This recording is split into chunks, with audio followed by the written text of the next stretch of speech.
you already said it? Somebody's already said it. It's already said it. Nice. But I believe everything, he's going to be the one to remember. Thank you. Okay. All right. Sir. Certainly, sir. All right.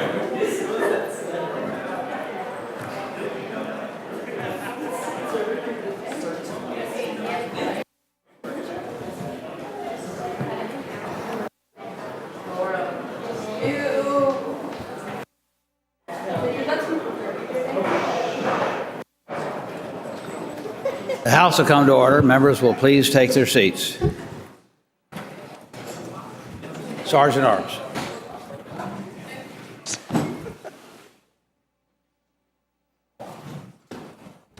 The House is now in session. All persons not entitled to privileges on the floor, please retire to the gallery.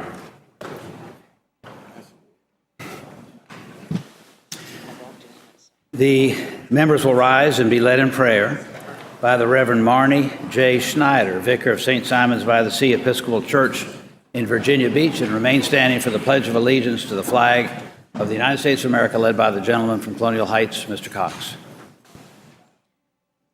Let us pray. Gracious God, we may call you by many names, but we know you are one and the God of all. We are yours, even when we don't act like it. There are so many things to be afraid of in this world, but we know from you that perfect love casts out fear. So help us, we beg you, to set aside our fears, our jealousies, our selfishness. Help us to see you in each other. Help us to see past our differences. We may work together for the good of all. This world so often seems like it's about to explode, Lord, probably because we ourselves are too often on the verge of exploding. Diffuse our anger and impatience, Lord, with one another and with ourselves. Holy One, I ask your blessing on these delegates who gather here, on their families and staff. Let each of them feel your blessing and know they are beloved and reflect your loving kindness. Amen. Amen. Pledge allegiance to the flag of the United States of America and to the republic for which it stands, one nation, under God, indivisible, with liberty and justice for all.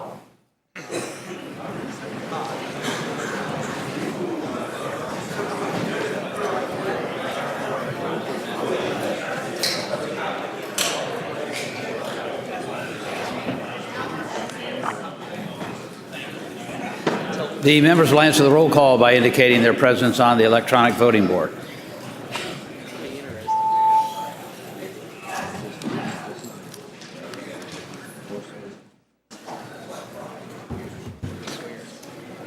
The clerk will close the roll. Mr. Speaker, a quorum is present. Pursuant to House Rule 3, I've examined and approved the Journal of the House of Delegates for February 22nd, 2016.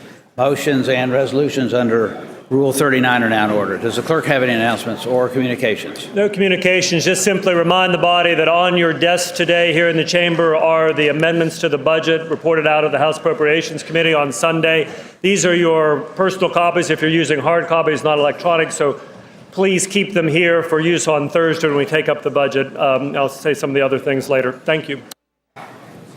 The gentleman from Colonial Heights, Mr. Cox. Mr. Speaker, I rise for a point of personal privilege. Gentleman may proceed. Mr. Speaker, today I want to talk about the part of the budget that probably is the biggest part for all of us in this House, and that's education. The gentleman from Fairfax, Delegate Plum, gave a nice speech about a week ago and asked where my speech was, so Delegate Plum, here it is. On K-12 education, let me start with that. I mean, obviously, our children are our highest priority. There are 1.2 million students attending Virginia public schools, and we've worked really hard to strengthen our public school system over the last few years. 2 teacher pay raises in 3 years. We've reformed the teacher evaluation process. SOL reform led by Delegate Greason in 2014, where we eliminated 5 SOL tests, and we've worked to cut red tape and eliminate mandates. And of course, education is key. It's necessary to prepare our students for the future, whether they be college or career ready. Public education is 30% of general fund spending, the largest single investment the state makes. And the House budget is $897.1 million in new funding. That is more than the governor and the Senate. Let me first of all talk about supporting all teachers. We have tried to make teachers a priority. They are the key to the classroom. We all know that. We have $83 million for a 2% teacher and support staff pay increase effective July 2014. One of the things we sort of learned last time were some school divisions wanted to give a raise in the first year, and that was very important to them. So we provide the flexibility, and they'll get credit for doing that. Also, and I've said this many times, having taught for 30 years, your pay is not always great, so VRS is key for you. That is something the teachers depend on a lot. We have $55.1 million for VRS teacher retirement payments. We're going to fully fund 100% in 2018 that teacher rate. We also hear a lot about flexibility and about choice in public schools. And we've done those, I think, a lot in this budget. We've added flexibility. We restore lottery funding distribution, which we eliminated in 2010. And this is something I want to thank the chairman, the vice chairman for doing.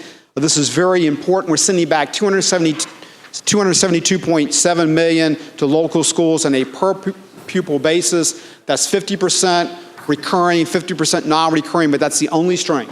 There's no match required, and so the bottom line for localities, it gives them ultimate flexibility and helps them keep taxing low. Let me wrap up on K-12.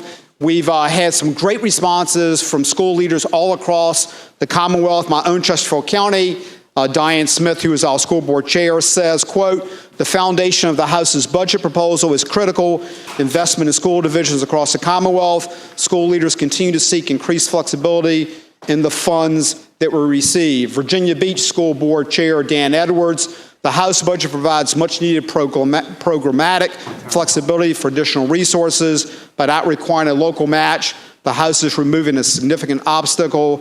And then Gene Bishop, Floyd County School Board member, "Every budget cycle, we face mandates on how to spend our education dollars. The flexibility the House budget proposal includes allows us to direct the funds to the most needed areas without having to raise taxes." So that's K-12. Higher education. We've done a lot in higher education over the last 3 or 4 years. Top jobs legislation, something I know that Delegate Hugo, Delegate Albo, and a lot of our Northern Virginia friends are concerned about. Additional in-state tuition slots, which we've added. Transfer grants. Transfer grants particularly have helped with retention, which is a problem in some of our universities. We had athletic fee legislation to address the non-academic side last year, but how about this year? $290 million in new funding to support in-state students. And what does that mean? That means no more than a 3% tuition increase, and we would like to have it much less. You can talk all you want to about access and affordability, but if you're paying 7 and 8% tuition, that's simply not going to do it. If you want to go above that, you've got to go to the governor and state your reasons why you want to go above the 3%. We also have $52.7 million for financial aid, something we've heard a lot from the other side of the aisle, but it's a 40-year-old model. It's got to be reformed. So in the second year, we have said that money is contingent on financial aid reform. And so in closing, I want to say, Mr. Speaker, we want to make sure that we make, obviously, K-12 and higher ed the best in the country. I think this budget helps do that. I'm very proud of what our Appropriations Committee has done, and I hope you will join me on Thursday for giving a big yes vote to K-12 and higher ed. Thank you, Mr. Speaker.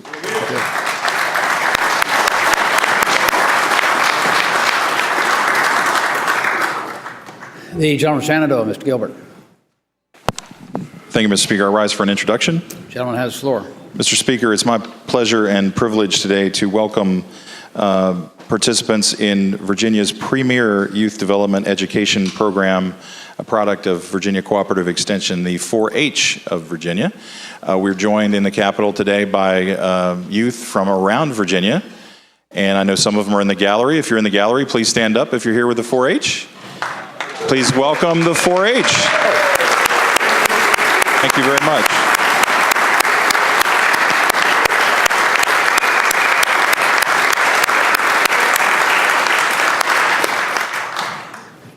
We are delighted to have all of the 4-Hers with us here today. We understand there's about 1,000 of them in the Capitol Square today, and we're very pleased that you're here visiting with us. The gentleman from Chesapeake, Mr. Spruill.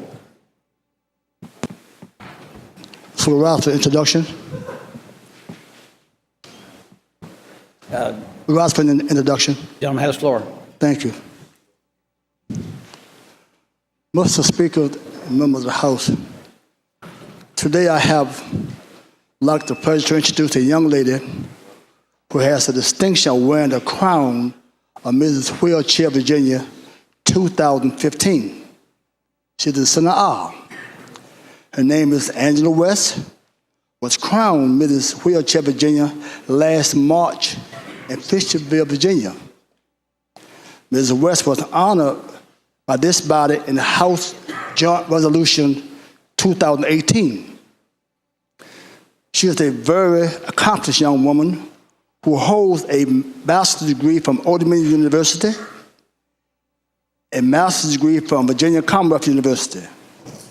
She has traveled around the Commonwealth promoting her platform of empowering the ability and disability. Please give a warm welcome to Mrs. Wheelchair Virginia, Mrs. Angela West.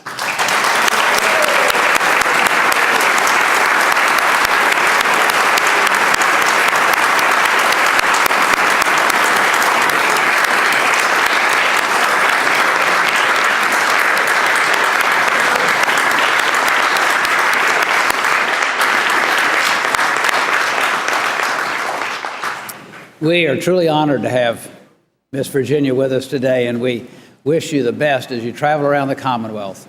Thank you very much for being here with us today.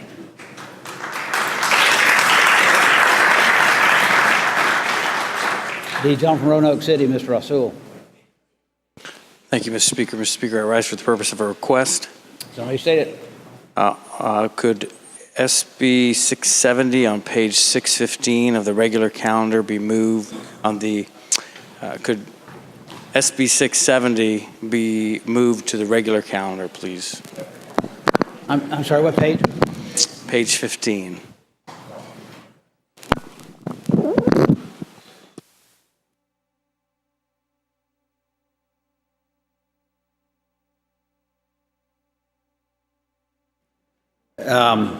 Without objection, the bill is moved to the regular calendar.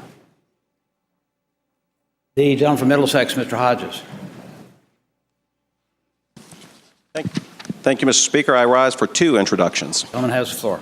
Thank you, Mr. Speaker. Mr. Speaker, and ladies and gentlemen of the House, we have in the gallery, or possibly in House Room 1, members of the Virginia Society of Health System Pharmacists. The mission of VSHP is to inspire innovative pharmacy practice by promoting education, advocacy, and collaboration to help people achieve optimal health outcomes. This afternoon, VSHP is hosting their annual lobby day here at the Capitol. They also held a drug take-back event in the General Assembly building this morning with the assistance of students from the VCU MCV School of Pharmacy. Now, drug take-back events are an important service to provide for the community because they offer safe disposal to reduce drug abuse, accidental poisoning, and decrease medicines in the environment. Events like today's are one of the few secure and environmentally sound ways to dispose of medications. The disposal service was free, anonymous, and convenient. Please join me in thanking the members of the Virginia Society of Health System Pharmacists by providing such a valuable service and giving them a warm house welcome.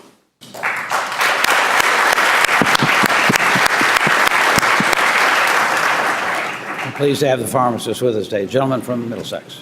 Thank you, Mr. Speaker. Ladies and gentlemen of the House, we have in the gallery today the students of the Chick-fil-A Leader Academy from Matthews High School, along with their advisor, Ms. Karen Lloyd. Chick-fil-A Leader Academy is a national high school leadership program focused on impact through action. The Matthews High School chapter is sponsored by Chick-fil-A owner, Mr. John Gordon in Gloucester. Now, these students are engaged in monthly leader labs throughout the school year, developing leadership skills like servant leadership, innovation, and teamwork. The students then use what they learn to organize student-led community impact projects which can directly benefit their communities. Mr. Speaker, I had the privilege of leading a lab on teamwork and got to see firsthand what fine leaders these students are. They are joining us today and tomorrow for a legislative tour to learn about being an advocate for both their community and themselves. Please join me in giving the Chick-fil-A Leader Academy of Matthews High School a warm house welcome.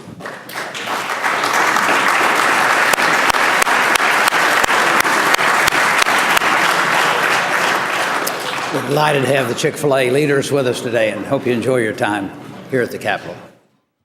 The gentleman from Fairfax, Mr. Sullivan. Thank you, Mr. Speaker. I rise for a point of personal privilege. Gentleman has the floor. Thank you, Mr. Speaker. Mr. Speaker and ladies and gentlemen of the House, as I contemplated how to contribute to our ongoing discussion about... Ben, just for a second. Will the House please come to order? This is a point of personal privilege. Thank you, Mr. Speaker. Gentleman has the floor. Ladies and gentlemen, I was giving some thought to how I could contribute to our ongoing discussion about Black History Month. And I thought about how often it is that history is changed by folks who didn't necessarily set out to change the world, but did. And I want to talk to you today about a Virginian whom I guess I'm gathering and I expect none of you have ever heard of. I confess I never have. But she sure did help change the world. Her name was Annie Harper. So far as I know, there are no monuments to her anywhere in Virginia or anywhere else. There's no government building named after her here or anywhere else. You have to dig real deep, as I did, into the history books before you even find the name Annie Harper. We know very little about her. We don't even know when she was born, Mr. Speaker. We do know that she lived in Gum Springs, Virginia, which is right near where George Washington's Mount Vernon sits. She never married. We also know that she supported herself principally by doing household and domestic work. I was able to find out the little information I do know about her, ladies and gentlemen, believe it or not, by reading a United States Supreme Court brief. It was the brief for the appellants in a case called Harper versus Virginia State Board of Elections. It was decided almost exactly 50 years ago on March 24th, 1966. You see, ladies and gentlemen, Annie was of such limited means that she could not afford to pay Virginia's poll tax. So she couldn't vote. And Annie Harper became the lead plaintiff in the landmark Supreme Court case which struck down Virginia's poll tax under the Equal Protection Clause of the 14th Amendment. It's fitting, I think, Mr. Speaker, that the named plaintiff in that case abolishing the poll tax would come from Gum Springs, Virginia. Gum Springs was formed by Mr. West Ford, who was one of George Washington's freed slaves. And Gum Springs was a place that he created in 1833 for freed slaves to work in the trades that they had served in as estate slaves at Mount Vernon. When I read the appellant's brief, Mr. Speaker, it simply says as follows: Appellant Harper, because she has been a resident of Virginia for more than 3 years and has never paid poll taxes, is required by Virginia law to pay 3 years back poll taxes, which was $1.50 a year in those days, plus a 5% penalty for late payment, as well as interest charges, in order to register and qualify to vote in any future state election. Everyone in this body knows, I'm sure, Mr. Speaker, that the poll tax had a long and horrible place in Virginia's history. In 1876, Virginia's Conservative Party, which I am surely unhappy to admit became the Democratic Party, amended the state constitution. That was 1876, and the Constitution on its face denied the right to vote to people who had not paid the poll tax. The constitutional amendment, which came right in the middle of Reconstruction, was implicitly and in fact more or less explicitly understood to make it more difficult for African American males to vote.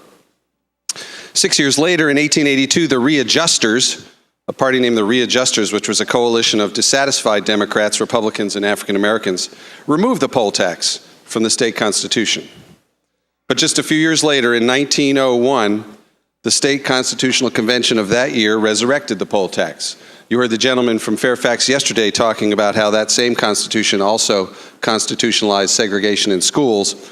Well, that convention was convened largely for the purpose of disenfranchising as many African American voters as they could.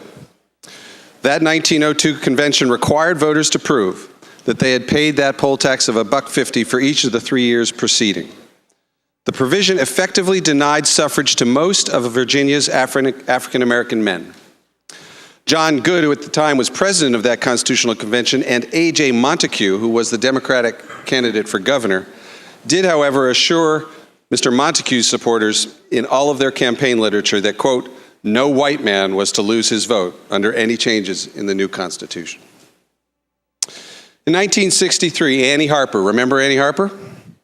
Along with someone else named Evelyn Butts of Norfolk and a handful of additional plaintiffs from Gun Springs, they began the process of challenging the poll tax in Virginia. They filed a federal lawsuit, and they lost. They had to appeal to the Fourth Circuit, and they lost. They then appealed to the United States Supreme Court. And as it was making its way through the courts, the 24th Amendment, which did ban poll taxes in federal elections, was ratified in 1964, and the Voting Rights Act, which became law in 1965, made the imposition of a poll tax as a prerequisite for voting a violation of federal law. But neither the Voting Rights Act nor the 24th Amendment addressed the issue of poll taxes in state elections. So finally, in 1966, 90 years after Virginia first imposed a poll tax, Mr. Speaker, the Supreme Court finally ruled that Virginia's poll tax violated the 14th Amendment of the United States Constitution. And it was Justice Douglas who wrote in the court's majority opinion, quote, voter qualifications have no relation to wealth, nor to paying or not paying this or any other tax. The Equal Protection Clause of the 14th Amendment restrains the states from fixing voter qualifications which invidiously discriminate.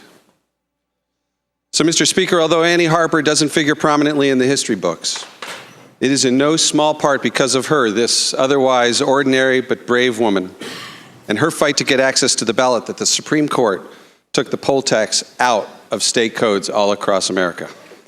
And it was in the case bearing her name. So, Mr. Speaker and ladies and gentlemen of the House, I hope that when we all vote next Tuesday in our presidential primary, we remember the name Annie Harper. Thank you, Mr. Speaker.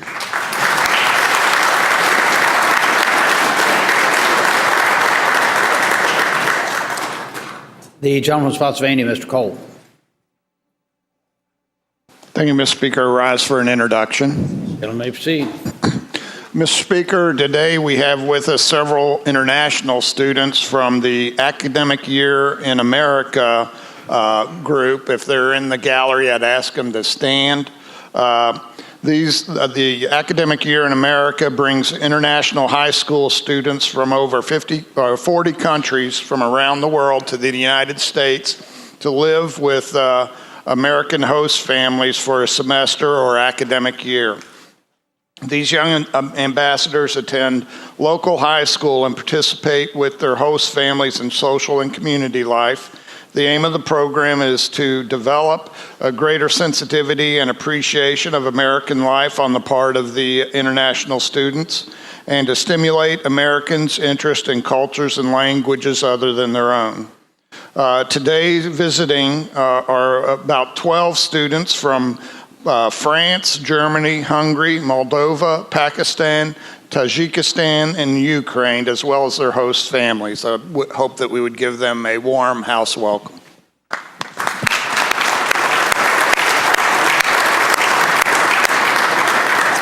We're pleased to have the international visitors wherever they might be. The gentleman from Richmond City, Ms. Carr. Thank you, Mr. Speaker. I rise for an introduction. Gentleman may proceed. Mr. Speaker, joining us in the gallery today are members from Engine Company Number 9 and associates, consisting of some of the first black firefighters and black police officers hired in the city of Richmond and the Commonwealth of Virginia. If they would please stand at this point. It was May 5, 1950, when a local paper announced that the City Personnel Department would soon set in motion operations for the recruitment of Richmond's and the Commonwealth of Virginia's first 10 Negro firefighters. On July 1, 1950, the department hired its first African-American firefighters to form the first black unit in the city. The plan called for the men to work under white officers until they could qualify for promotion. 10 men were selected from 500 applicants. The black firefighters were assigned to Engine Company 9, located at 5th and Duval Streets. It took a tragedy in 1963, the deaths of Captain Harvey S. Hicks and Douglas P. Evans during a rescue before the city decided to fully integrate the fire department. One of the 10 original firefighters hired in 1950, Mr. Bernard Lewis, is a member of Engine Company Number 9. On May 1, 1946, the first 4 professional African-American police officers were hired in the city of Richmond and were assigned to walking beats in the 2nd Street, Jackson Ward area. On December 16, 1949, 3 years later, the first African-American female was hired and assigned to the juvenile division, located at what was then called the Mosque at the corner of Laurel and Main Streets. The professionalism of these trailblazers has stood the test of time and has created a legacy for all firefighters and police officers to follow. Engine Company Number 9 and Associates Incorporated will be hosting a banquet on Saturday, April the 30th this year at the Hilton Richmond downtown as we pay tribute to the 70th anniversary of the hiring of the first black police officers in Richmond, Virginia. All are invited. I'd ask the House to please join me in welcoming the members from Engine Company Number 9 and Associates. Thank you, Mr. Speaker.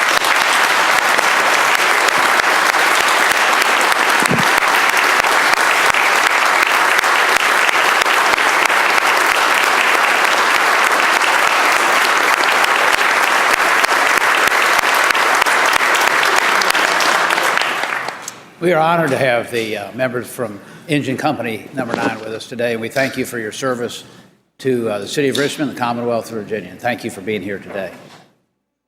The gentleman from Virginia Beach, Mr. Davis. Thank you, Mr. Speaker. I rise for an introduction. The gentleman has the floor. Thank you. Mr. Speaker, today we have a young group of African-American men with us representing the Men of Faith from Southeast Virginia. The Men of Faith is a nonprofit organization of students in our Virginia Beach and Hampshire school systems. They provide as role models and mentors to other youths.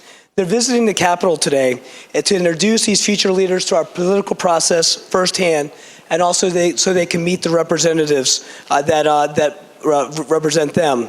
They're probably watching remotely at this time, but I ask that we all please join me in welcoming these dapper group of gentlemen to Richmond today.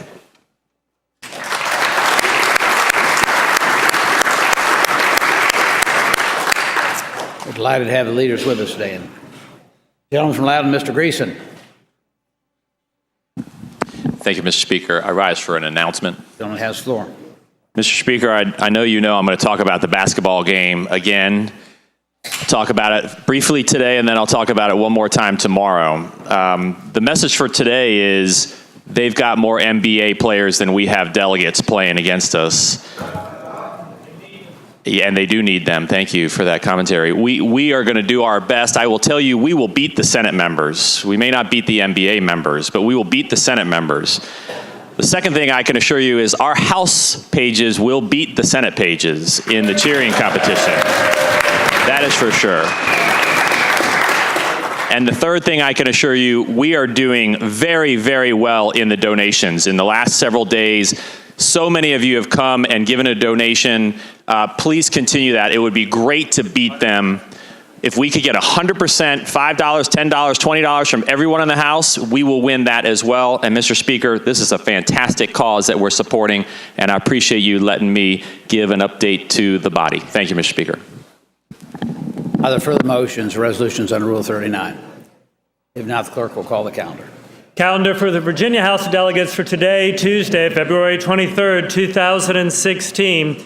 Page 1 of the printed calendar, Senate bills on third reading uncontested calendar. Senate bills third reading uncontested. 21 bills in the block. First up, Senate Bill 169, a bill to amend and reenact a section of the Code of Virginia relating to the Virginia Public Procurement Act, request for proposals for architectural or engineering services. Report for the Committee on General Laws with an amendment.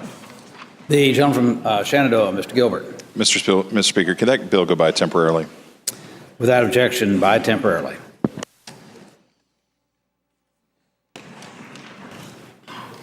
Turning to page 2 of the printed calendar, Senate Bill 212, a bill to amend and reenact various sections of the Code of Virginia relating to health regulatory boards, non-membership and terms. Report for the Committee on Health, Welfare, and Institutions.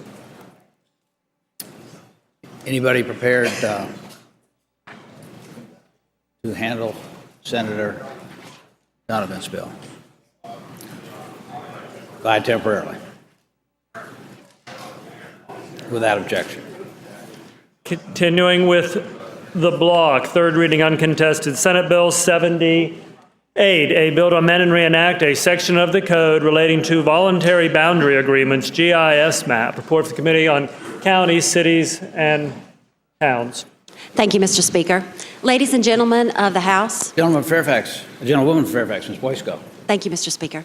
Ladies and gentlemen of the House, SB 78 was introduced at the request of Loudoun County and allows Loudoun County and the towns within it to submit GIS data, which is Geographical Information System, to the courts when working out boundary changes. This will make a significant savings to Loudoun County, approximately $100,000 a year. Currently, Goochland and Louisa counties enjoy this exemption. I move that the House pass the bill. Thank you. Continuing with the block, Senate Bill 79, a bill to amend and reenact a section of the Code of Virginia relating to fire or rescue volunteers, mental health treatment, funding by locality. Report for the Committee on Counties, Cities, and Towns. The gentleman from Loudoun, Mr. Minshew. Thank you, Mr. Speaker. Senate Bill 79 is identical to my House Bill 233 that passed this House on February the 3rd on a vote of 97 to zip. It basically allows for localities to provide for mental health treatment to their volunteer fire and rescue and emergency services personnel with equal dignity as their paid volunteers. I would move that the bill pass.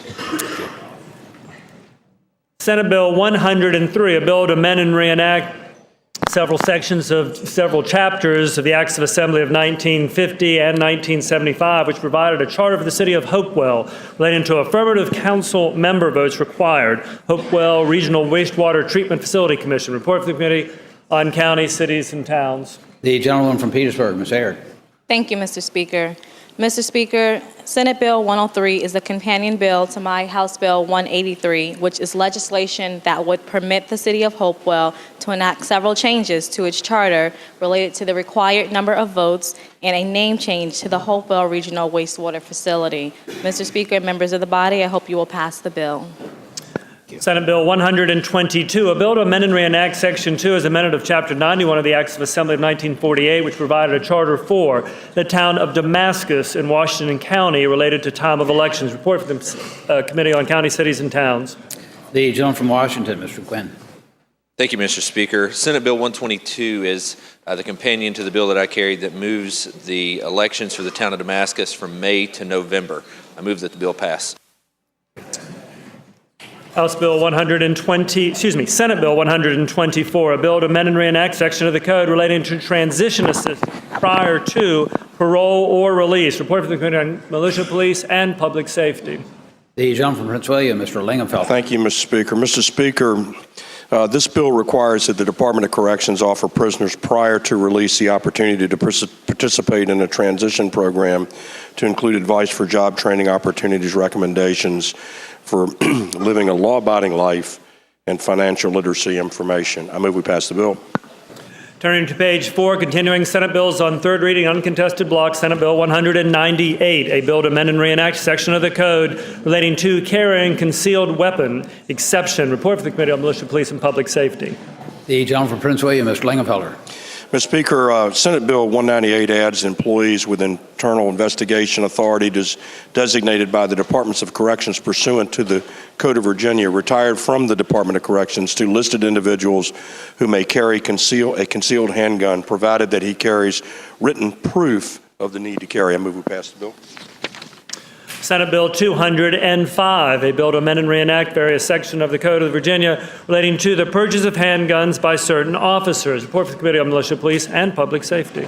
The gentleman from Prince William, Mr. Lingenfelter. Thank you, Mr. Speaker. Senate Bill 205 adds employees to the Department of Corrections with internal investigation authority and the list of retired law enforcement officers who may purchase their service handguns for $1. I move we pass the bill.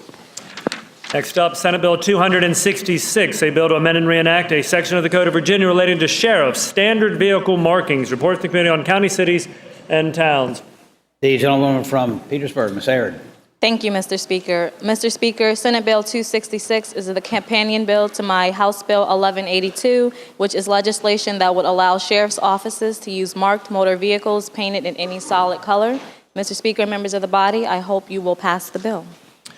Continuing with the block, Senate Bill 280, a bill to amend and reenact Section 1.2 as amended of Chapter 646 of the Acts of Assembly of 1968, which provide a charter for the town of Herndon in Fairfax County relating to boundaries. Report to the Committee on County, Cities, and Towns. The gentlewoman from Fairfax, Ms. Boysko. Thank you, Mr. Speaker. Mr. Speaker, ladies and gentlemen of the House, this is a portion of a companion bill that I sponsored here, HB 106. SB 280 accomplishes the exact same boundary change, approximately 2.5 acres between Loudoun County and the town of Herndon at the request of the town of Herndon. I move that the House pass the bill. Mr. Speaker. The gentleman from Shenandoah, Mr. Gilbert. Will the gentlewoman yield for a question? Will the gentlewoman yield? I will yield. Mr. Speaker, I would ask the gentlewoman if Goochland has a position on this bill.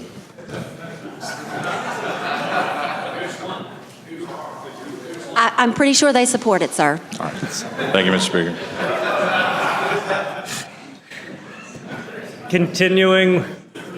Continuing with the block, Senate Bill 281, a bill to amend and reenact Section 3.6 as amended of Chapter 646 of the Acts of Assembly of 1968, which provided a charter for the town of Herndon in Fairfax County relating to powers of the mayor. Report from the Committee on County, Cities, and Towns. The gentlewoman from Fairfax, Ms. Boysko.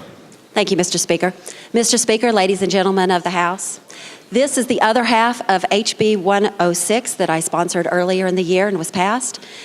SB 281 accomplishes the charter change requested by the town of Herndon, placing the police under the control of our chief of police during an emergency instead of our citizen mayor.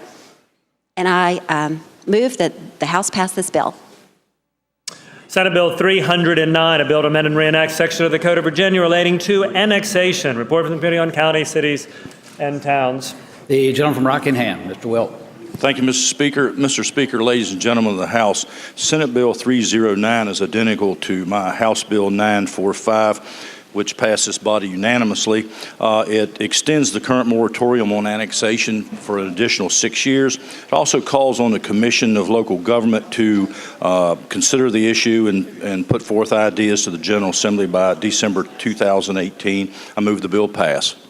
Turning to page 6, printed calendar, continuing with the uncontested block, Senate Bill 350, a bill to amend and reenact section of the Code of Virginia relating to medical and mental health treatment of prisoners incapable of giving consent. Report from the Committee on Militia, Police, and Public Safety. The gentleman from Prince William, Mr. Lingenfelter. Thank you, Mr. Speaker. Mr. Speaker, Senate Bill 350 adds licensed professional counselors and licensed clinic social workers to a list of providers who are required by a court order to inform the court and the prisoner's attorney of any change in the prisoner's condition resulting in restoration of the prisoner's capability to consent to treatment. I move we pass the bill. Bill 389, a bill to amend the Code of Virginia relating to local permitting or licensure requiring consent of homeowners associations prohibited. Report from the Committee on County, Cities, and Towns with a substitute. The gentleman from Arlington, Mr. Hope. Thank you, Mr. Speaker. Senate Bill 389 is similar to my bill, House Bill 1146, which passed the House 99-0. The bill simply says that localities shall not require homeowners associations approval as a condition to approval of a permit or licensure. It will be a pleasure of the body to pass the bill. Questions on adoption of the committee substitutes? Many in favor of that motion will say aye. Aye. Those opposed, no. The substitute is agreed to. Senate Bill 424, a bill to amend and reenact several sections of the Code of Virginia relating to the Department of Criminal Justice Services, private security registrants, photo identification. Report for the Committee on Militia, Police, Public Safety with a substitute. The gentleman from Hanover, Mr. Fowler. Thank you, Mr. Speaker. Mr. Speaker, I move the committee substitute. Questions on adoption of the committee substitutes? Many in favor of that motion will say aye. Aye. Those opposed, no. Substitutes agreed to. Gentleman from Hanover. Thank you, Mr. Speaker. Ladies and gentlemen of the House, Senate Bill 24 has just been conformed to my House Bill 2265. The bill basically provides that the Department of Criminal Justice Services shall design and approve the issuance of a photo identification card to every person licensed in the private security services industry. Hope it'll be the pleasure of the House to pass the bill. Turning to page 7 of the printed calendar, Senate Bill 451, a bill to amend and reenact Section 3.5 of Chapter 136 of the Acts of Assembly of 1988 as amended by Chapters 300 of the Acts of Assembly of 1999, which provided a charter for the town of Dayton in the county of Rockingham relating to elections of council. Emergency. Report of the Committee on County, Cities, and Towns. The gentleman from Hopewell, Mr. Ingram. Thank you, Mr. Speaker. Mr. Speaker, ladies and gentlemen of the House, Senate Bill 451 corrects an error that was made back in 2011 of the town's charter. Section 3.1 was changed they lowered the number of council members, town council members, from 7 to 6. But by mistake, we didn't change the Section 3.5, and all this does is reduce it from 7 to 6. Thank you. Hope to be the pleasure of the House to pass the bill. Continuing with the block, Senate Bill 608, a bill to amend and reenact a section of the code relating to firearms confiscated by law enforcement agencies. Report from the Committee on Militia, Police, and Public Safety. The gentleman from Prince William, Mr. Lingenfelter. Thank you, Mr. Speaker. Senate Bill 608 replaces current requirements that the law enforcement agencies report information regarding confiscated firearms to the Department of State Police with a requirement that the information be reported to a firearms tracing system maintained by the U.S. Department of Justice. The bill requires law enforcement agencies to return stolen firearms to the rightful owner unless the person is prohibited from possessing the firearm or it is needed in a criminal prosecution. I move we pass the bill. Senate Bill 653, a bill to amend and reenact several sections of Chapter 39 of the Acts of Assembly of 1936, which provided a charter for the town of South Hill in Mecklenburg County relating to boundaries, finance director, and town powers. Report from the Committee on County, Cities, and Towns. The gentleman from Lunenburg, Mr. Wright. Thank you, Mr. Speaker. Mr. Speaker, ladies and gentlemen, Senate Bill 653 is identical to my House Bill 24, which passed this body unanimously. It provides for a charter change to the town of South Hill relating to boundary adjustments, and it puts the police department under the direction of the town manager instead of the mayor, and changes the title of treasurer to financial director. Hope it's a pleasure to the body to pass the bill. Turning to page 8 of the printed calendar, Senate Bill 674, a bill to amend and reenact various sections of Chapter 358 of the Acts of Assembly of 1958, which provided a charter for the town of Tazewell in Tazewell County and repeal other sections, all relating to vacancies in the office of mayor or council, planning commission, quorum. Report of the Committee on County, Cities, and Towns. Gentleman from Tazewell, Mr. Moorfield. Mr. Speaker, members of the House, Senate Bill 674 is identical to my House Bill 1214, which passed the House 97-0. It is a charter change amendment that comes at the request of the town of Tazewell as it pertains to filling a vacancy for the office of mayor or a member of the town council. I move to pass the bill. Continuing with the block, Senate Bill 769, a bill to amend and reenact several sections of the Code of Virginia relating to references to the former city of Bedford. Report for the Committee on County, Cities, and Towns. The gentleman from Botetourt, Mr. Austin. Thank you, Mr. Speaker. Mr. Speaker, ladies and gentlemen of the House, Senate Bill 769 is a companion bill to my House Bill 65. This is a Code Commission bill that basically cleans up language in the code referencing Bedford as a city and now Bedford as a town. I ask that the bill pass. Thank you. Mr. Speaker, returning to page 1 of the printed calendar, page 1, Senate Bill 169, a bill to amend and reenact section of the Code of Virginia relating to the Virginia Public Procurement Act, request for proposals for architectural or engineering services. Report for the Committee on General Laws with an amendment.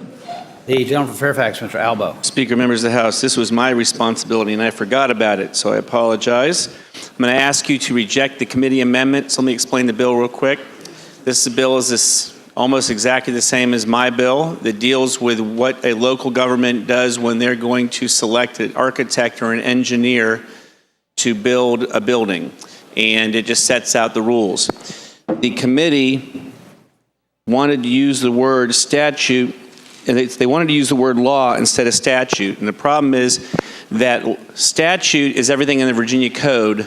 Law is all the laws in Virginia. So someday, if you're really bored, you should go look at Section 1 of the Virginia Code. Section 1-200 was probably the first law ever passed in Virginia. It says all common law in Virginia, all common law of England is hereby adopted in Virginia. And Section 1-201 says all acts of Parliament up to the 4th year of the reign of James I shall be law. So if we were to leave the word law in here, we would be subjecting ourselves to the rule of King James. I am not going to put up with that, Mr. Speaker. I ask you to stand up for America and reject the committee amendment.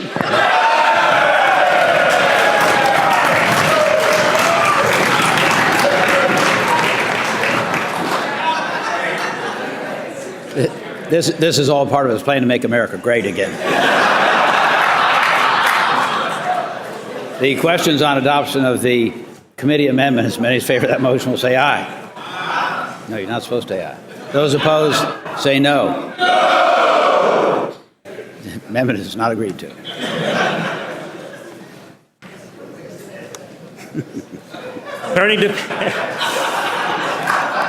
Turning to page 2 of the printed calendar, final bill in the block, uncontested, Senate Bill 212, a bill to amend and reenact several sections of the code relating to health regulatory boards, membership and terms. Report of the Committee on Health, Welfare, and Institutions.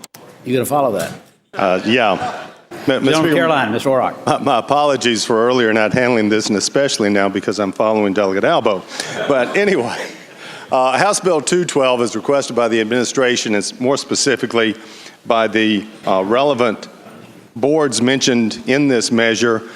Several of the boards have requested additional seats on their body, adding some citizen membership on one, other professionals on others, and one of the other boards eliminates 2 positions. I hope it be the pleasure of the body to pass the bill. Shall the bills pass?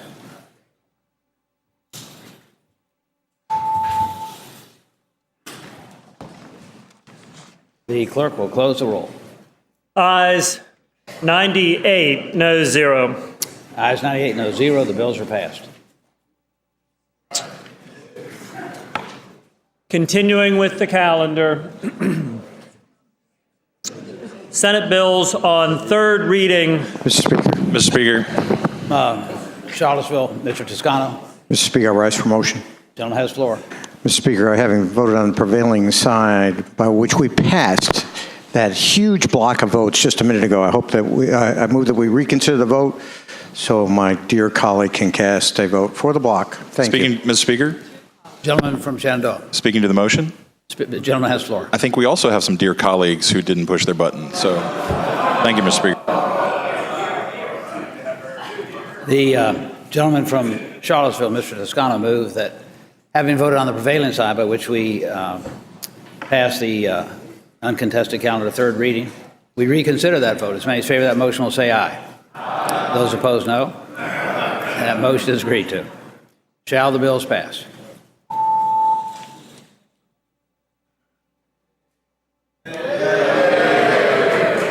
Clerk will close the roll. Ayes 100, no 0. Ayes 100, no 0. The bill is passed.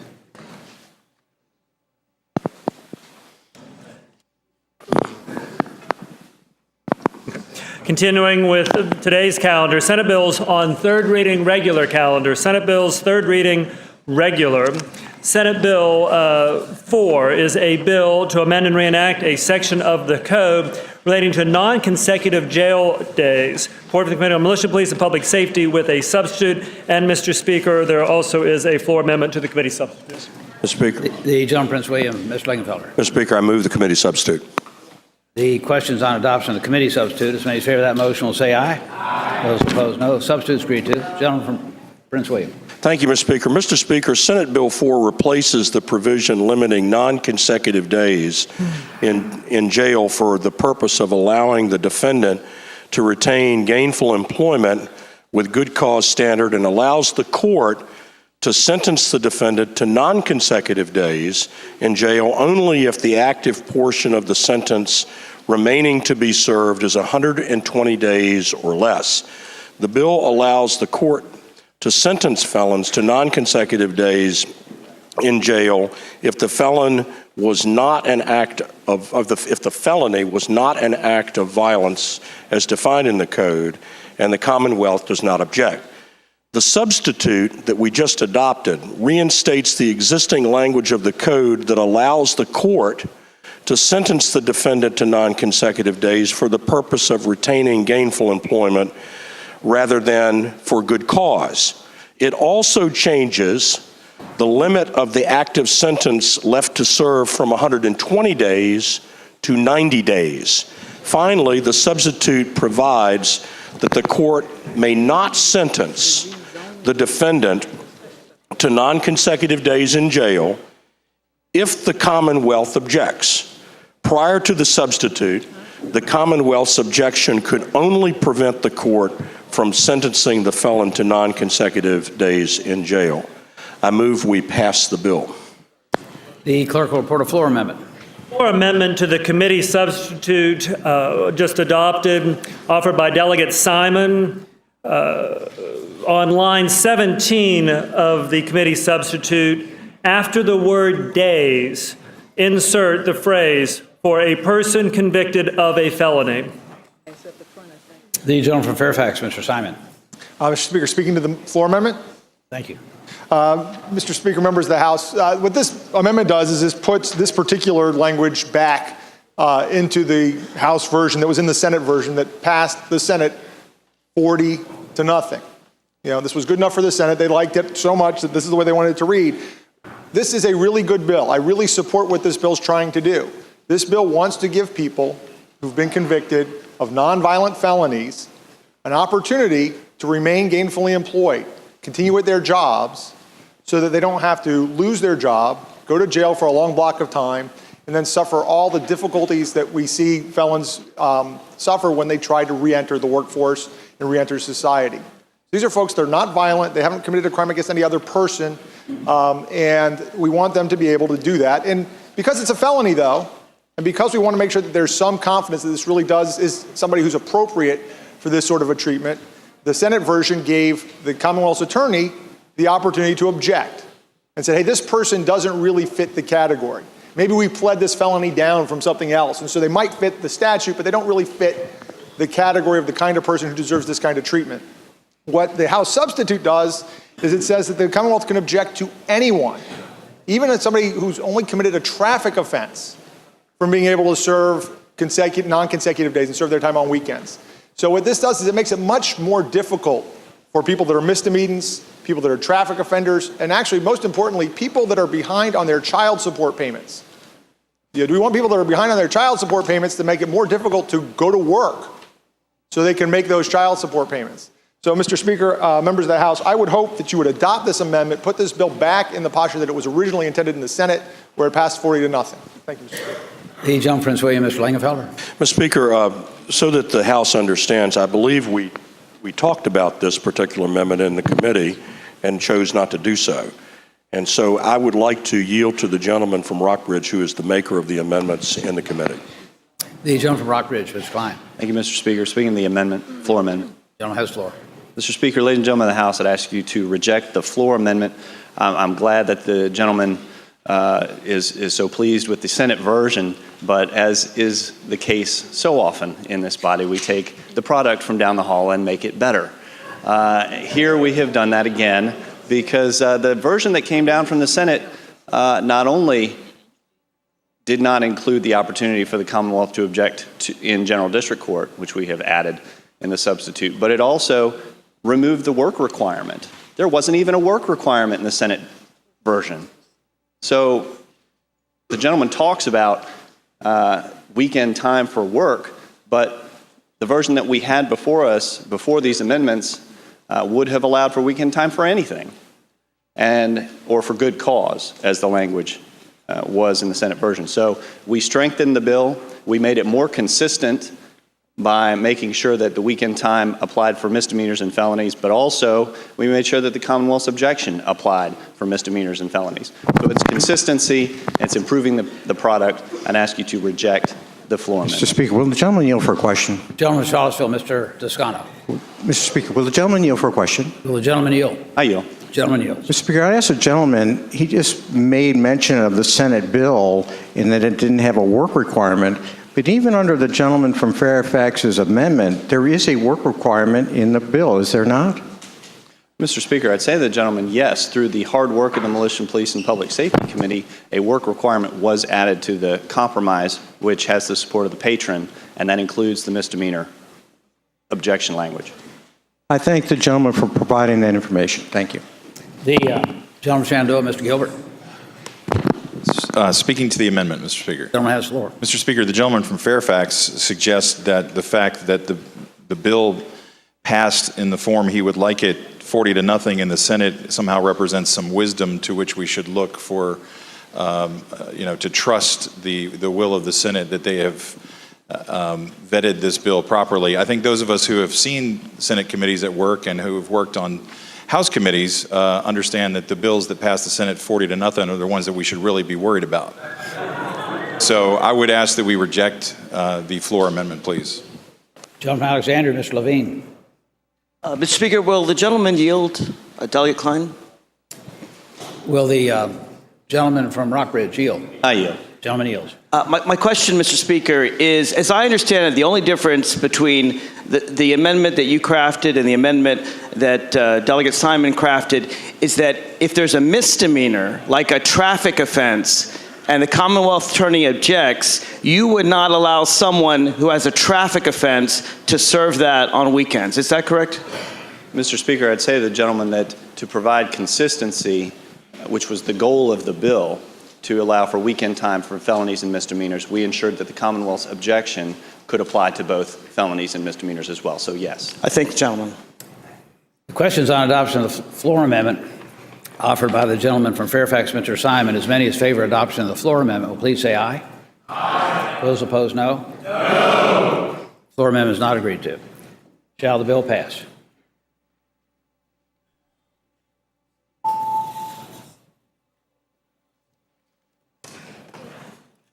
Clerk will close the roll. Ayes 75, noes 25. Ayes 75, noes 25. The bill is passed.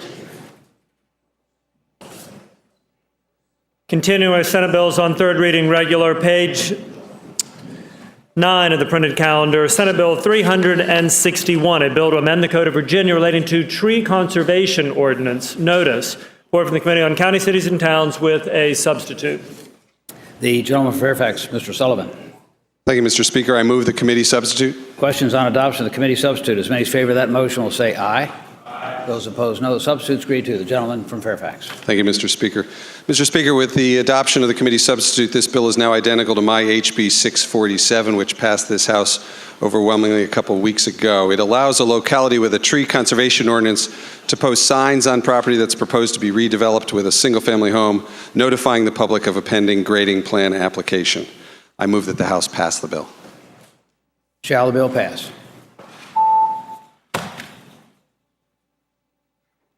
The clerk will close the roll. Ayes 86, noes 13. Ayes 86, noes 13. The bill is passed. Continuing with the calendar, Senate Bill 414, a bill to amend and reenact various sections of the Code of Virginia relating to the Land Bank Entities Act, forward from the Committee on County, Cities, and Towns.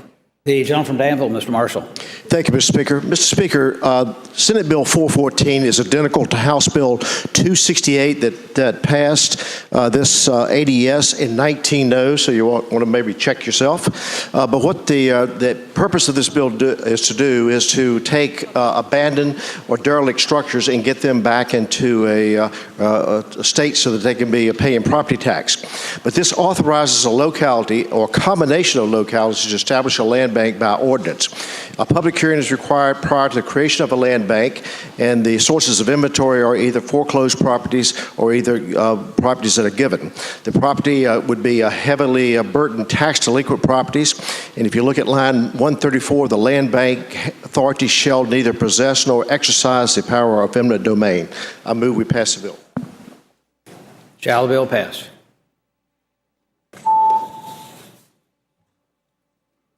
The clerk will close the roll. Ayes 82, noes 17. Ayes 82, noes 17. The bill is passed. Senate Bill 479, a bill to amend and reenact various sections of the Code of Virginia, repeal one other, all relating to retired law enforcement officers, concealed handguns. Report for the Committee on Militia, Police, Public Safety with a substitute. The gentleman from Prince William, Mr. Lingenfelter. Mr. Speaker, I move the committee substitute. The question is on the adoption of the committee substitute. As many as favor that motion will say aye. Aye. Those opposed, no. The substitute is agreed to. The gentleman from Prince William. Thank you, Mr. Speaker. What the substitute does is essentially make technical amendments, code citations in the bill. The bill itself clarifies provisions related to the authority of retired law enforcement officers, special agents, and of the State Corporation Commission, the ABC Control Board, members of the Enforcement Division of the DMV, and investigators of the Security Division of Virginia Lottery to carry concealed handguns. Such retired officers and so forth who investigators who annually meet the training and qualification standards of law enforcement officers are authorized to carry concealed handguns in airports and schools and are deemed to have been issued a concealed handgun permit. I move we pass the bill. Shall the bill pass?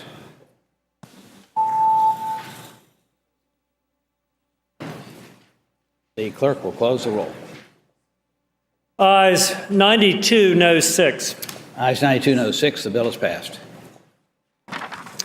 Turning to page 10 of the printed calendar.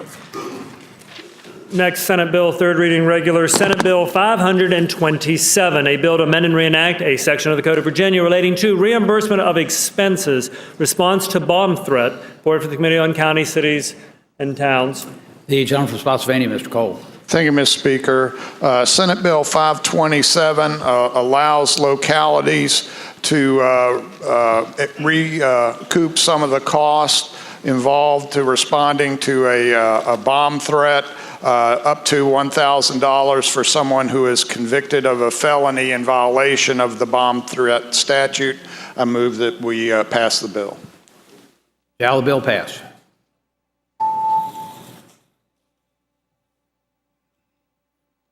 Clerk will close the roll. Ayes 100, noes 0. Ayes 100, noes 0. The bill is passed. Senate Bill 544, a bill to amend and reenact a section of the Code of Virginia relating to concealed handgun permits, exemption, judges, Board of Committee on Militia, Police, Public Safety with a substitute.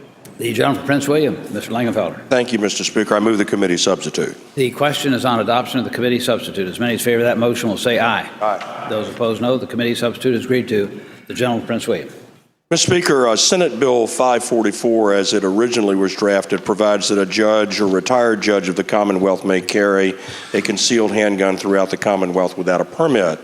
The substitute we just adopted conforms this bill to our colleague Delegate Miller from Manassas' House Bill 332.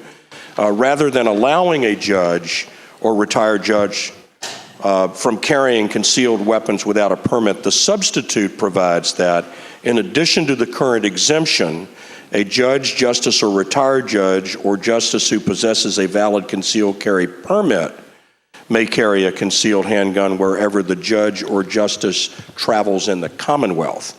Current law allows judges and justices to carry a concealed handgun without a permit in the discharge of their official duties. I move we pass the bill. Gentleman from Charlottesville, Mr. Toscano. Thank you, Mr. Speaker. Will the gentleman yield for a question? Gentleman yield. I yield. Gentleman yields. Thank you, Mr. Speaker. I'd ask the gentleman, I'm trying to make some sense out of these various sheets we get from various interest groups about whether they oppose or they approve bills. I have this sheet from the Virginia Citizens Defense League that says that it opposes this bill, and I'm wondering, did they get the right bill? Is it true that, in fact, they oppose this bill? Well, Mr. Speaker, I'd respond to the gentleman by saying they didn't oppose it in the committee that I recall. And I believe they may have possibly opposed the original bill as it was brought to us, but I believe that there was no opposition expressed that I can recall in militia, police, and public safety from anyone, and I do know they were present at the hearing. Right. Thank you, Mr. Speaker. Mr. Speaker, The gentleman from Prince William, Mr. Miller. speaking to the bill. Gentleman has the floor. Well, Mr. Speaker, I would just like to say I'm very glad that the minority leader is taking an interest in what the VCDL has to say. I'm sure he'll be supporting what they want today. I'm surprised you're on their email list. Gentleman from Fairfax, Mr. Bolivar. Thank you, Mr. Speaker. The gentleman from Prince William yield for a question. Will the gentleman yield? I yield. Mr. Speaker, I asked the gentleman, and I apologize, I was just looking at this right now and reflecting on the wording anywhere that the justice or judge might travel throughout the Commonwealth. And it dawned on me, does this, or would this, I guess, trump a private property owner's rights to go ahead and say, I don't want somebody who has any kind of weapon coming onto my private property? Would this mean that a private property owner could no longer say, hey, you can't have that weapon on my private property? Mr. Speaker, I would respond to the gentleman by saying that it is my belief that it would not violate a private property owner from barring a person from carrying a weapon on their property or the curtilages thereof. I thank the gentleman. Shall the bill pass?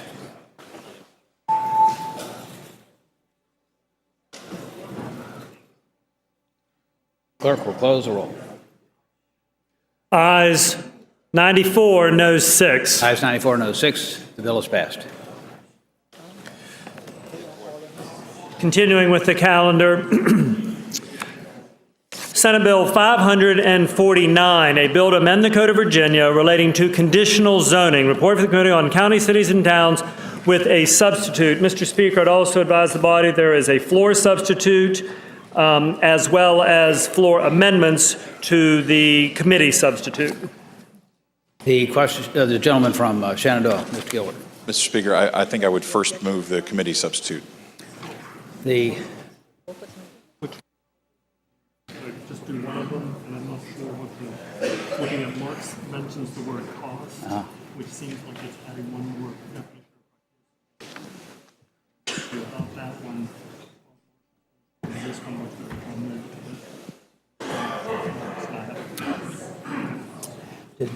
Paul. Mr. Speaker.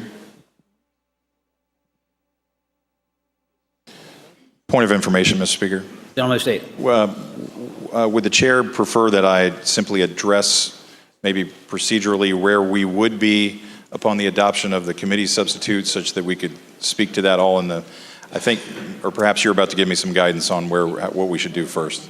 I'll tell you what we ordinarily do when we have a committee substitute and a floor substitute. We look at the one that is broader in nature and vote on that first. And the floor substitute talks about costs, which the committee substitute does not. So I'm going to say it's a little bit broader. So we'll deal with that first, and then we'll come back to yours. May I speak to the floor substitute first, then, Mr. Speaker? I know it's offered by the gentleman from. How about if I had the proponent talk about it, and then you can talk afterwards? That'd be fine, Mr. Speaker. The gentleman from Spotsylvania, Mr. Cole. Thank you, Mr. Speaker. Speaking to the floor substitute, there are several problems with the underlying bill that the floor substitute that I put in at the request of some of my localities corrects. The bill appears to eliminate the cost recovery or buy-in method of calculating proffers. That is, when a locality is building a new school, often they will build it bigger than they need at the current time in anticipation of growth. If they do so if this legislation passes without my substitute, or if you adopt the committee substitute, then the localities will no longer be able to include the cost of that expansion in their proffers. And so you would end up with a situation of the locality choosing not to plan ahead for the future, or the current residents would be subsidizing the services of the new development. The bill also eliminates cash proffers for on-site improvements, and the substitute corrects that. A developer may wish to offer a cash proffer for on-site improvements. An example of this would be a developer proffers land for an on-site park with plans for the locality to procure and install playground equipment. They will not be able to do that if the legislation passes, or the locality will not be able to consider that as a proffer. The bill includes an exemption for areas for planned mixed-use revitalization area. However, it has, I think, an excessive density requirement. What my substitute does is removes the density requirement. The bill also appears to eliminate cash proffers for non-construction cost of off-site public facility improvements. Those would include things such as land acquisition, surveying, engineering, architectural work, furniture, and finance charges. Again, if you want the localities to be able to recoup those costs, you need to vote in favor of my floor substitute. The bill also appears to eliminate cash proffers that include the cost of public school buses, public school playgrounds, and athletic facilities. My substitute would allow those to be considered. The bill also includes unfair and unrealistic presumption that a suggestion or request for a proffer, such as a proffer guideline that many localities have, was the controlling basis for the denial of an application. So with that, Mr. Speaker, I would move that we adopt the floor substitute. Gentleman Shandow, Mr. Gilbert. Thank you, Mr. Speaker. Mr. Speaker, I want to make sure I'm procedurally correct in speaking to the amendment, but there are changes to the committee substitute that I would have preferred to have discussed prior to the gentleman talking about his floor substitute. However, in that context, I will just say that I would look forward upon the rejection of the floor substitute to tell the body the changes, the very substantive changes that we've made to the bill that take into consideration many of the concerns of a number of localities. I will say, with respect to these amendments in the form of a floor substitute, the gentleman was kind enough to share them with us this morning right before we came into session, and did give me a copy of the concerns that he has. But I will note that they come from one attorney from one locality. And Mr. Speaker, I will tell the body that this has been a long process. We have worked on this throughout the process, as I told the body that we would. To my knowledge, none of these concerns were raised in the County, Cities, and Towns Committee when the Senate bill came up in the full committee. This is a process that requires our committee system to work and work properly, and what we do in our committees is we do the heavy lifting. We do the hard work of tinkering and trying to get it right. This is certainly not the time or place to do that unless we think we've gotten it very wrong. In a moment, I hope to describe how I think we've managed to get it right and not wrong. But I just wanted to note that none of these concerns were raised in committee, and that they belong solely to apparently one locality. And I would ask the body to reject the floor substitute. The gentleman from Hopewell, Mr. Ingram, speaking to the floor substitute. To the floor substitute. Yes, sir. Thank you, Mr. Speaker. Mr. Speaker and ladies and gentlemen of the House, we have been working on this with Delegate Gilbert since the beginning of the session. There have been a lot of compromises back and forth, and this substitute came upon us now, and I can assure you, the whole entire body, that we have looked at every aspect. This is a compromise that Delegate Gilbert has, and I would also please encourage you to reject the floor substitute. The questions on adoption of the floor substitute offered by the gentleman from Spotsylvania, Mr. Cole. As many as favor adoption of the floor substitute will say aye. Aye. Those opposed, no. No. The floor substitute is not agreed to. Now we're at the committee substitute. Mr. Speaker, The gentleman from Prince William, I believe, has some floor amendments. I don't know if they are drawn to the committee substitute or Yes, the... they were. Why don't we adopt the committee substitute, and then you can... Then I would so move, Mr. Speaker, move to adopt the floor, committee substitute, rather. Questions on adoption of the committee substitute? As many as favor of that motion will say aye. Aye. Those opposed, no. Committee substitutes agreed to. Gentleman from Shenandoah, Mr. Gilbert. Thank you, Mr. Speaker. Mr. Speaker, ladies and gentlemen, again, the committee substitute represents, I think, a lot of back and forth between the home builders and the various localities, including the localities set to be most affected.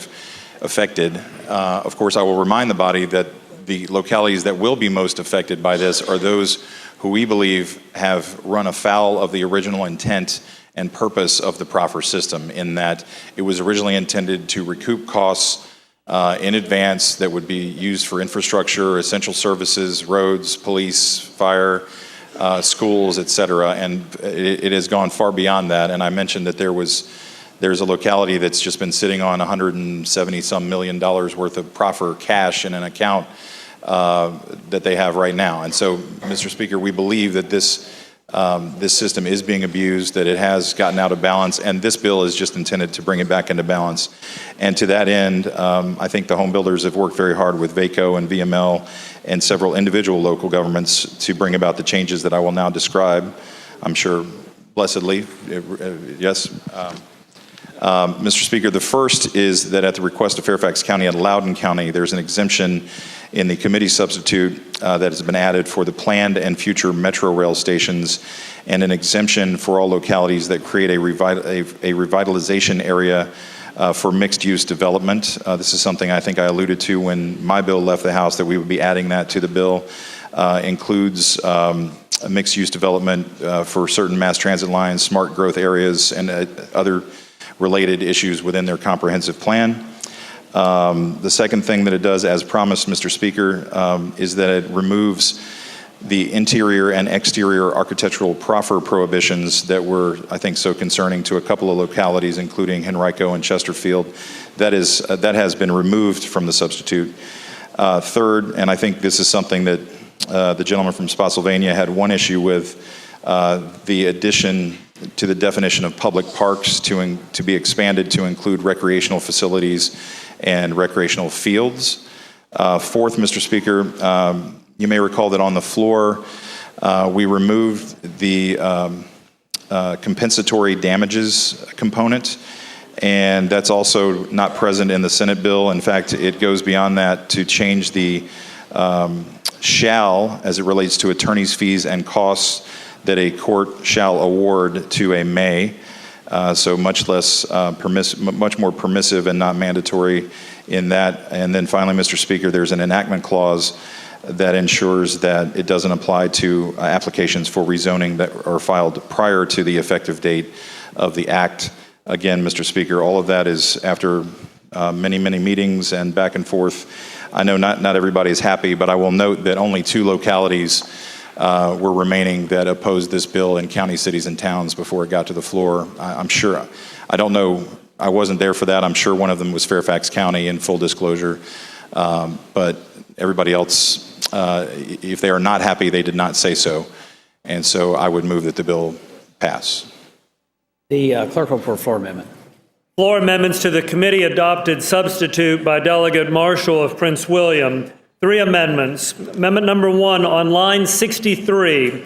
Line 63 of the committee substitute. After the word improvements, strike in excess of existing and insert the phrase for which a locality has established the pro rata cost share and it only address the proportionate impact on. Amendment number 2, staying on line 63, after the word capacity, insert the phrase of the new residential development or new residential use. And the final amendment number 3 on line 65, after the words receives a, strike the words direct and. The gentleman from Prince William, Mr. Marshall. Speaking to my amendments, Mr. Speaker. Gentleman has the floor. Thank you. Mr. Speaker, I would suggest the absence of opposition from some localities does not constitute support from the bill, but the fact that such localities may in fact not use proffers to any great extent. The purpose of SB 549 is to shift capital improvement development cost from developers to an imposition of a subsidy of such capital cost onto the general public. Mr. Speaker, this does block proffers for certain classes of public facilities. It severely restricts neighborhood involvement in rezoning, and it treats rezoning applications as a matter of right. Mr. Speaker, the effect of this may in the long run be that some localities will simply not approve any new development at all because they cannot compensate for the costs that are here. So there's no requirement that they do that, and that might be the effect that the gentleman, I don't think, wants to produce. So I would hope that these amendments, which do allow the recovery by localities who use proffers for such cost to be recaptured, and I hope that they are adopted by the body. The gentleman from Shenandoah, Mr. Gilbert. Mr. Speaker, speaking to the amendments. Gentleman has the floor. And first of all, point of information, Mr. Speaker, will we take these up in a block or individually? I think we do them in a block. All right. Speaking to the amendment. Mr. Speaker, I would note, first of all, that as I thank the gentleman from Spotsylvania for bringing this to my attention before we got on the floor, this is the first I'm aware of these floor amendments, seeing them on the fly like this. But I will say that the gentleman from Prince William, his namesake, such as it is as we use it on our floor, is one of the worst actors in this area. And while I realize he has a job to do representing his area such as it is, I would remind him that there are also homeowners and people who would like to be homeowners in his county who would very much like to own a home but don't want to have to pay $50,000 extra for the privilege of doing so, which is exactly what's happening when these so-called voluntary proffers are put on developments, Mr. Speaker. So for all the reasons I stated earlier as to the floor substitute, I would ask that the body reject the floor amendments. Mr. Speaker? Gentleman from Prince William, Mr. Marshall. Just a brief point. I would note for the members that I gave these amendments to the clerk yesterday. For anybody who reads the bills in the computers that the Assembly has given us, you can find them clearly printed there. So it's not my intent to hide such amendments because I introduced them yesterday, and if you open your computer, you will find them very clearly printed in there. So again, I urge that these amendments be adopted to allow localities that use proffers in their negotiations to recoup the cost and not shift these costs to the general public from the backs of developers. Gentleman Hopefield, Mr. Ingram, speaking to the floor amendments. Speaking to the floor amendment. Mr. Speaker, I'd also urge the body to reject the floor amendments. And the gentleman, in all due respect, is on county, cities, and towns, and it's the first I've heard of these was yesterday. Thank you. Does the gentleman from Loudoun desire to speak to the floor amendments? Questions on the adoption of the floor amendments offered by the gentleman from Prince William, Mr. Marshall. As many as favor adoption of the floor amendments will say aye. Aye. Those opposed, no. No. The floor amendments are not agreed to. The gentleman from Loudoun, Mr. Greason. Thank you, Mr. Speaker. Speaking to the committee amendment that's before us. I think that's right. The substitute, right. Yes, sir. Thank you, Mr. Speaker. Ladies and gentlemen of the House, Loudoun County is an interesting place. We have 2,400 new kindergartners every year. We build 2.5 schools every year. We have 4,000 seniors graduating and going on to college or career or an associate's degree every year. In our school system, in our communities, we're dealing with an enormous growth. I will tell you that the gentleman from Shenandoah has done a fantastic job in managing the diverse needs of counties from around the Commonwealth. But this fantastic job and compromise does not meet all the requirements of every county. And while I thank the gentleman, I was going to thank him, but he looks like he's going to not be thankful. The gentleman from Shenandoah, Mr. Gilbert. Mr. Speaker, will the gentleman yield for a question? Will the gentleman yield? Yes, Mr. Speaker, I will yield. Thank you.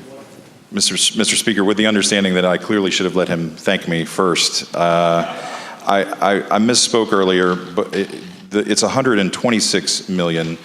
I would ask the gentleman if the needs of Loudoun County are such that, or as he represents, why is Loudoun County sitting on $126 million in its proffer fund right now? Mr. Speaker, I will address the gentleman, my roommate, specifically on that issue. Mr. Speaker, let the record reflect housemate.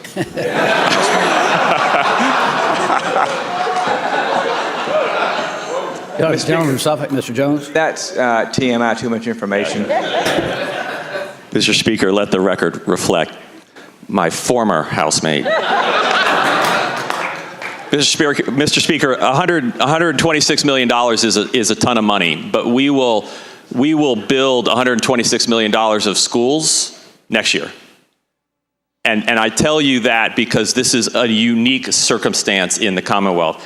I'm very pleased, and the gentleman has done a great job with some of the direct concerns of Loudoun County, but I speak to 2 points, Mr. Speaker, and one is if we limit the proffer system in Loudoun as the bill suggests, we will simply be putting all of those costs onto the entire community base and citizenry of the county, not just the people who choose to build a home and move into the county, but rather those monies will still be spent, and now everyone in the county will have to pay that burden. And that being okay for some of you, but that is why I'm going to be voting against. And second, the other unique aspect of Loudoun County is very clear. We live there and we say, we want new ball fields, we want new amenities, and the builders often say, we want you to move into our neighborhoods, so we're going to offer proffers. And this bill restricts them from offering those proffers. So it's not a perfect system. The gentleman has done a great job in managing it, but Mr. Speaker, I will vote against the bill at the time of passage. Thank you. Gentleman from Fairfax, Mr. Sullivan. Thank you, Mr. Speaker. Will the gentleman from Shenandoah resume the floor for a question? Gentleman yield. I yield. Gentleman yields. Thank you, Mr. Speaker. I would say to the gentleman from Shenandoah, I know this bill's been the subject of a great deal of conversation and negotiation over the last several weeks, and I appreciate the effort. The question I have relates to affordable housing, and I'm wondering if the gentleman, or to his knowledge, any of the other folks involved in drafting this, is of the view that anything in this bill supersedes or is meant to displace any of the existing language in the code, and I'm specifically concerned with Title 15.2, which relates to a locality's ability to manage and promote affordable housing as part of the development process. Mr. Speaker, I would answer the gentleman by saying that that is the first time that I've heard the term affordable housing uttered in this debate, and that if the gentleman has any enlightenment to add, then I would certainly encourage him to do that. Further question, Mr. Speaker? Will the gentleman yield? I yield. Gentleman yields.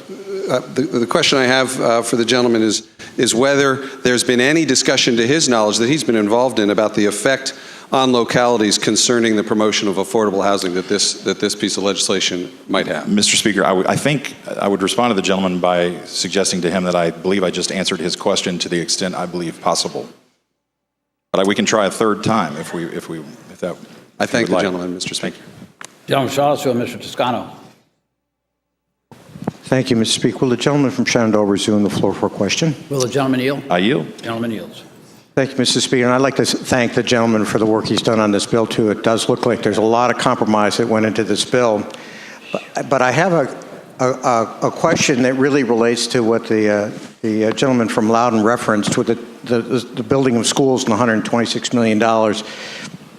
I'd ask the gentleman that under his interpretation of the committee substitute, would there be any prohibition against Loudoun or any other county arranging for proffers out of which schools would be built? Isn't that still permitted under the bill? Mr. Speaker, I would answer the gentleman by saying the proffer system is still alive and well under the terms of this bill. It is simply meant to prevent the expectation that unreasonably high proffers will be offered by developers. Great. Thank you. I thank the gentleman. The gentleman from Fairfax, Mr. Hugo. Gentleman from Chesapeake, Mr. Sproul. Thank you, Mr. Speaker. Speaking to the bill. Gentleman has the floor. Mr. Speaker and members of the House, this bill has been vetted over and over again, first to the subcommittee, then to the full committee. And all these questions that you are hearing now, Mr. Speaker, some of these same questions were asked in the committee. So Gilbert has done a great job on this. I'm hoping that we will support the gentleman from, where you from, Gilbert? Wherever you're from, support this bill. Thank you. The gentleman from Campbell, Mr. Ferris. Mr. Speaker, I have a motion. Gentleman say. Can we move the pending question? Gentleman from Campbell, Mr. Ferris, moves the pending question. As many as favor that motion will say aye. Aye. Those opposed, no. No. Pending question is called for. Shall the bill pass?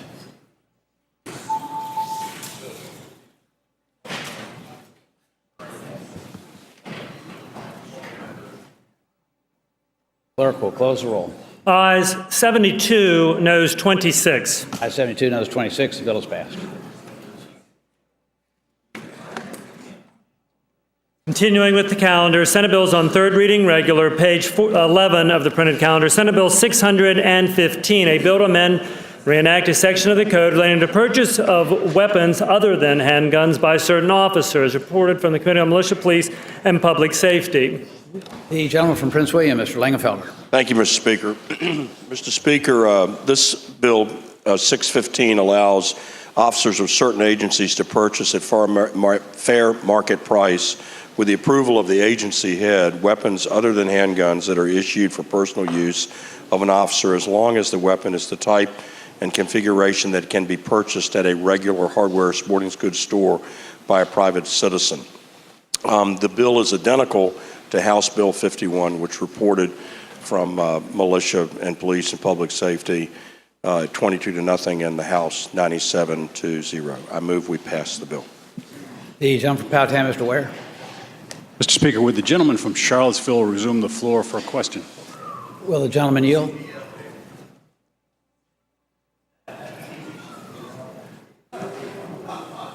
Mr. Speaker, will the gentleman yield? Gentleman yield? I will yield. Gentleman yields. Mr. Speaker, as he is probably anticipating, I'm wondering how he and the VCDL think we should vote on this bill. Mr. Speaker, I would reply to the gentleman that on my cheat sheet of the bills that VCDL opposes, there are approximately 12, and I don't know that I've agreed with them on any single one. And I don't think this one is on there, so I can't guide you in that respect. Sorry. I thank the gentleman for his guidance. Shall the bill pass?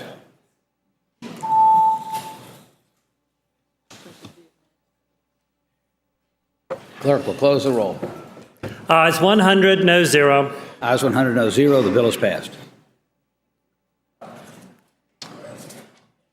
Senate Bill 626, a bill to amend and reenact sections of the Code of Virginia relating to carrying concealed handguns, protective orders. Report for Committee on Militia, Police, Public Safety with an amendment. Gentleman from Shenandoah, Mr. Gilbert. Mr. Speaker, I move the committee amendment. Questions on adoption of the committee amendment. As many as favor that motion will say aye. Aye. Those opposed, no. The amendment's agreed to. Gentleman from Shenandoah. Mr. Speaker, as amended, this is identical to my House bill covering the same topic that would allow victims in a protective order situation, once they obtain the protective order, to be able to carry a concealed handgun without benefit or need for a permit for up to 45 days, giving them time to get their affairs in order to file the application, and then upon filing the application for the statutory period where the court has to act on the application, also expediting that application at the Circuit Court Clerk's office, and I would move that the bill pass. Gentleman from Fairfax, Mr. Simon.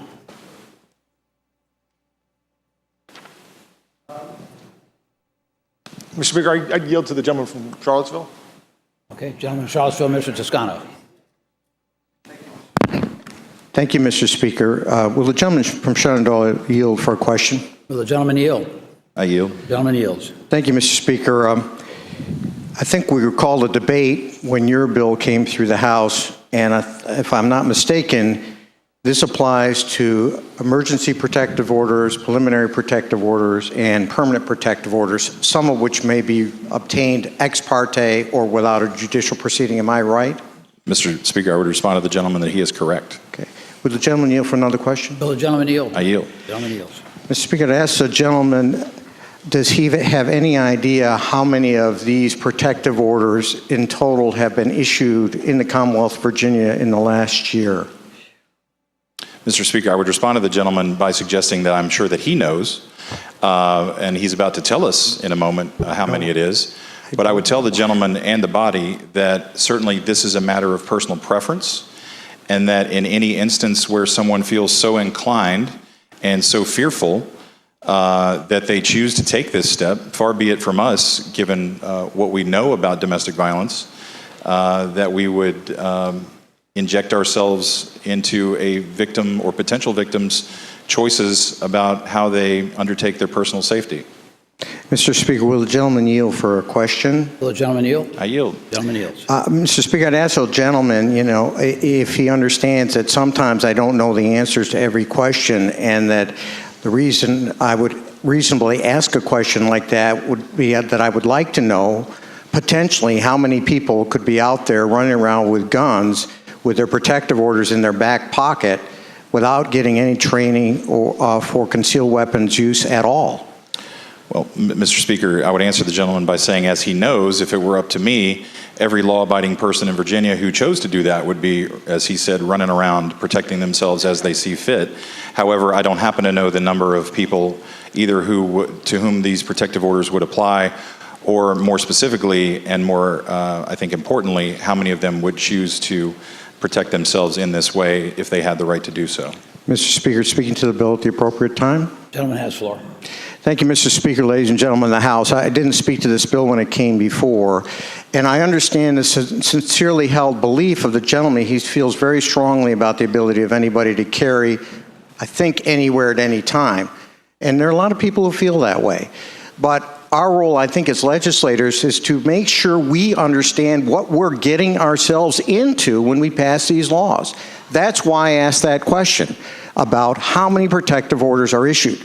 Because for every protective order that is issued, and that includes protective orders when one spouse gets it against one spouse and the other spouse gets it against the other spouse, you've got the potential of somebody running around out there with no training, but with a concealed weapon. I don't know how many there are. Tens of thousands? I'm not sure. But I think we have to ask ourselves that question and try to determine how much danger there is to families and to the public when we go down this road. Maybe we want to go down there, but without that critical data, we are, shall we say, shooting in the dark when we pass this bill. I hope that we will vote no on this bill. Mr. Speaker. The gentleman of Shenandoah, Mr. Gilbert. Will the gentleman from Charlottesville yield for a question? Will the gentleman yield? I'll yield. Gentleman yields. Mr. Speaker, I would ask the gentleman, pardon me, Mr. Speaker.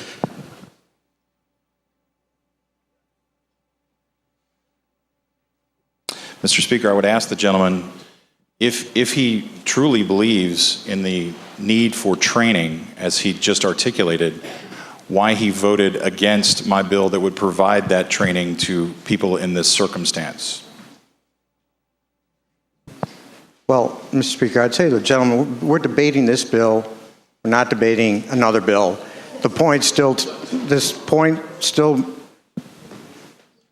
I'd ask the gentleman why he's ready to take a shot in the dark when he doesn't even know how many people can run around with guns without having a concealed weapons permit. I thank the gentleman. The gentleman from Virginia Beach, Mr. Davis. Mr. Speaker, will the gentleman yield?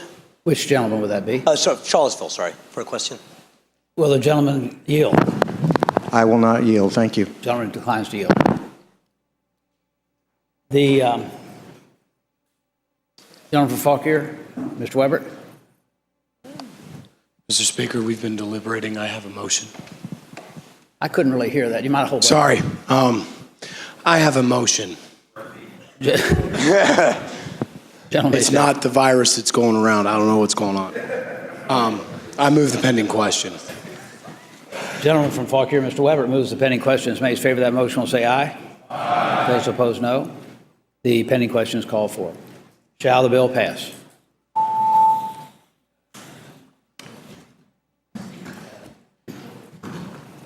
Clerk will close the roll.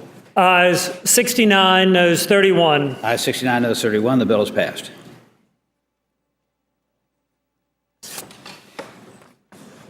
Continuing with the calendar, page 11, House Bill with a Senate amendment. House Bill 1331, a bill to amend and reenact section of the Code of Virginia relating to withholding of income taxes related penalties. The bill passed the House February 4th, passed the Senate with a substitute on February 19th. The gentleman from Accomack, Mr. Bloxham. Thank you, Mr. Speaker. I ask the body to reject the Senate amendments.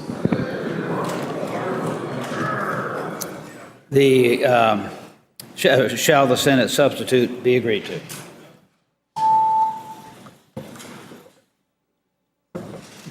Clerk will close the roll.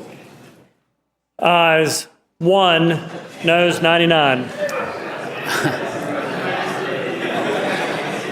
Ayes 1, noes 99. The Senate substitute is rejected. Mr. Speaker, that completes today's calendar. Does the clerk have any announcements or communications? Simply today's meeting schedule for this afternoon and tomorrow morning. The Appropriations Committee meeting has been announced previously. We'll be meeting 15 minutes upon adjournment of the House in House Room 3 down in the Capitol Extension for a briefing on the committee amendments approved by Appropriations Committee on Sunday, 15 minutes upon adjournment in House Room 3. Then 1.5 hours after adjournment of the House, Commerce and Labor Committee. At 3:15 promptly. The gentleman from Scott, Mr. Kilgore. 3:15, Mr. Speaker. 3:15, the Committee on Commerce and Labor will be meeting in House Room D over in the General Assembly Building. This is a change in time. The General Laws Committee will be meeting 1.5 hours after adjournment of the House across the way in House Room C, approximately 3:15 as well. Subsequent to that, General Laws Subcommittee number 1 will meet immediately upon adjournment of the full committee in House Room C, and then General Laws Subcommittee number 3 will meet immediately upon adjournment of Subcommittee number 1. That's a change in time for Sub 3 of General Laws. Today's Appropriations, Health and Human Resources Subcommittee meeting, that's been canceled. So the last meeting this afternoon will be the Education Committee's Higher Education Committee. They'll be meeting at 4 o'clock. In the 5th floor East Conference Room, and as is previously announced, the basketball game for Massachancy Center tonight at 7. Looking ahead to tomorrow, Wednesday, February 24th, County, Cities, and Towns Subcommittee number 1, that meeting has been canceled. Will not be meeting. Likewise, the Women's Health Care Caucus will not be meeting tomorrow morning. So the first activity in the morning is Military and Veterans Caucus. They'll be meeting at 8 o'clock in the 4th floor West Conference Room. Then at 8:30, Agriculture, Chesapeake, and Natural Resources, they will be meeting the regular time and location, 8:30, House Room C. And then across the hall, Committee on Education will be meeting in House Room D. Then, immediately upon adjournment of the full committee, the Education Committee's Elementary and Secondary Education Committee will be meeting immediately upon adjournment there in House Room D tomorrow morning. At 9:30, the Cancer Caucus will be meeting in the 4th floor West Conference Room. The Appropriations General Government and Capital Outlay meeting has been canceled for tomorrow, so they won't be meeting.